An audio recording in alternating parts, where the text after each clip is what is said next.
é o nosso jovem, qual é esse jovem, né? Luiz Henrique. Aleluia. Vamos aplaudir a Deus pela vida do Luiz Henrique? Vem cá, Luiz. Ele é meu primo, filho do meu tio André, da minha tia Cláudia.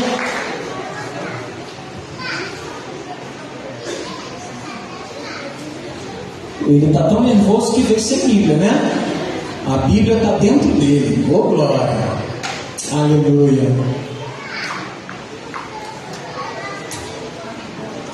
Eu creio, irmãos, que a palavra de Deus, ela por si só, ela faz aquilo que lhe apraz, independente do nosso nervosismo, independente de como a gente vai falar, né, se vai ter eloquência ou não. Mas aqui está uma criança de 9 anos, irmãos. 9 anos de idade. Eu tenho certeza que Deus já colocou aqui dentro o que Ele quer anunciar para nós nessa noite. Você crê nisso? Você pode estender sua mão para o Henrique e falar assim: Henrique, eu te abençoo. Em nome de Jesus. Amém. Glória a Deus. Irmãos, vamos ouvir a palavra do Senhor. A paz do Senhor para toda a igreja. Realmente isso que o tio Arthur falou. O Satanás quer atacar primeiro as crianças. Num casal, o mais vulnerável é as crianças. O Satanás quer atacar as crianças. Porque atacando as crianças, o casal se desespera e fica vulnerável.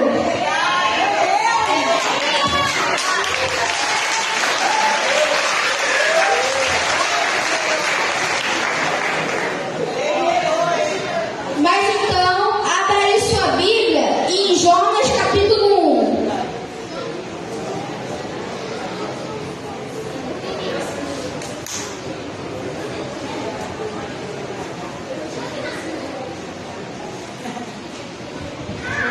Posso começar?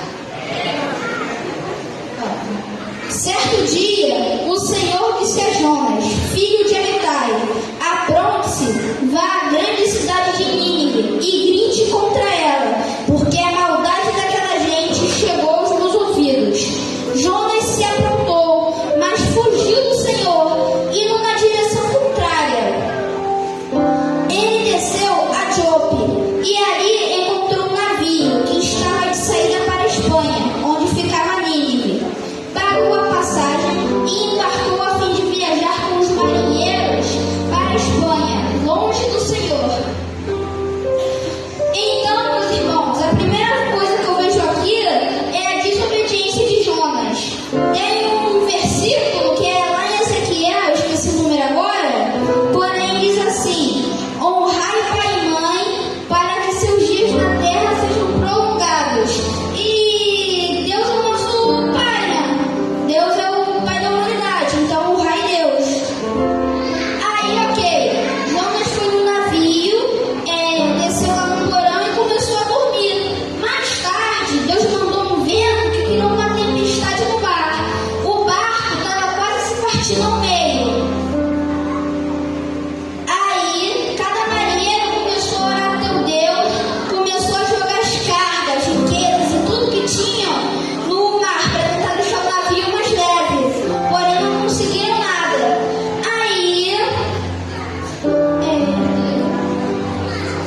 Aí o capitão do navio encontrou Jonas lá no porão dormindo. Acordou ele e mandou ele orar ao teu Deus, porque assim Deus tivesse pena deles e eles não morressem. Aí os marinheiros, no versículo 7 até o 9, diz assim: os marinheiros disseram uns aos outros: vamos tirar sorte para descobrir quem é o culpado de estar nesse perigo. Eles fizeram isso e o nome de Jonas foi sorteado. Então lhe perguntaram: agora nos diga, quem é o culpado disso tudo? O que você está fazendo aqui? De onde você vem? De que país você é? E qual é o seu povo? Eu sou hebreu, respondeu Jonas, e adoro o Senhor, Deus dos céus, que fez o mar e a terra. Aí os marinheiros, aí a tempestade ia subindo cada vez mais, perguntaram pro Jonas: o que devemos fazer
tinha vindo do leste. E Jonas quase desmaiou por conta do calor do sol, que queimava sua cabeça. Então quis morrer e disse: para mim é melhor morrer do que viver. Mas Deus perguntou: Jonas, você acha certo ficar com tanta raiva por causa dessa planta?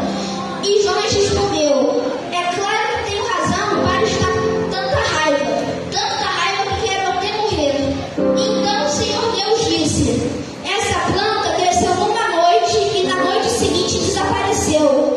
Você não fez nada por ela, nem a fez crescer, mas mesmo assim tem pena dela.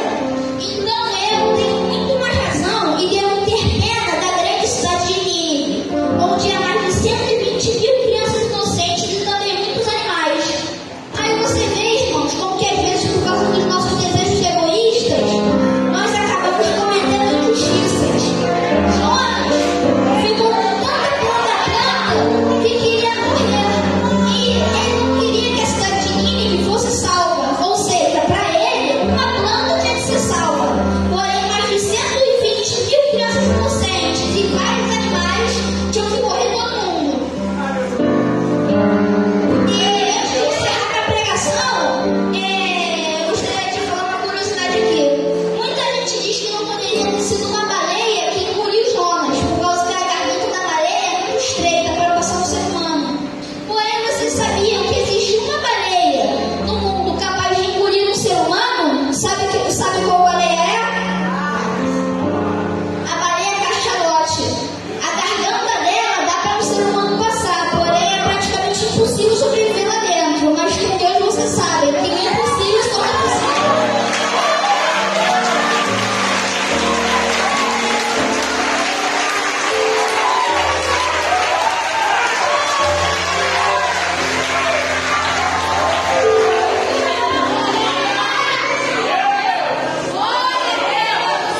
E agora eu vou encerrar a pregação falando uma última coisa. Jonas estava fugindo do propósito que Deus deu a ele.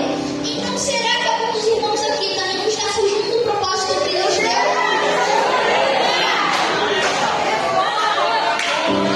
Olha para os seus caminhos e vê se você está seguindo aquilo que Deus te deu, aquilo que Deus quer que você vá. Porque quando você desobedece a Deus, acaba tendo que ir para o caminho que Deus disse a força. Se Deus disse que vai dar certo, pode ir sem preocupação. Isso não significa que não vai dar certo. Tem gente que vai para o caminho contrário e dá certo, porém não é o mesmo sucesso que dá quando Deus fala para ele.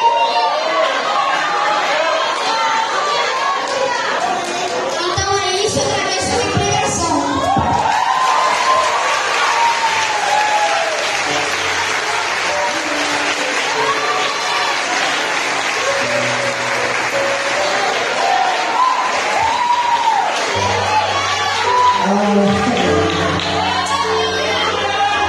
Obrigado, Senhor, pela tua palavra. Obrigado, Senhor, por tu tem falado a nosso coração, a tua igreja. Senhor, continua com o Rick, Pai, que ele continue crescendo nos teus caminhos, Senhor. Usa, Pai, o Rick, não só no seu ambiente familiar, mas aonde ele estiver, Pai, no colégio, no curso, qualquer lugar que ele estiver, que ele seja um instrumento, Pai, nas tuas mãos. Em nome de Jesus, muito obrigado pela tua palavra anunciada nesse lugar. E que a gente, Senhor, esteja com o nosso coração, não, ó Deus, não preocupando com a gente mesmo, tipo egoísta, Senhor. Egoísta como Jonas foi no início. Pai, mas que a gente seja um instrumento nas tuas mãos, um vaso, Pai, nas tuas mãos para te obedecer, porque o Senhor nos ama. Aleluia, aleluia. Obrigado, Senhor, pela tua palavra, em nome de Jesus. Amém, amém. Quantos querem agradecer pela vida do Henrique, irmãos? Amém, essa palavra, obrigado, Henrique. Queria convidar vocês a se colocar de pé. A gente vai estar louvando um cântico agora.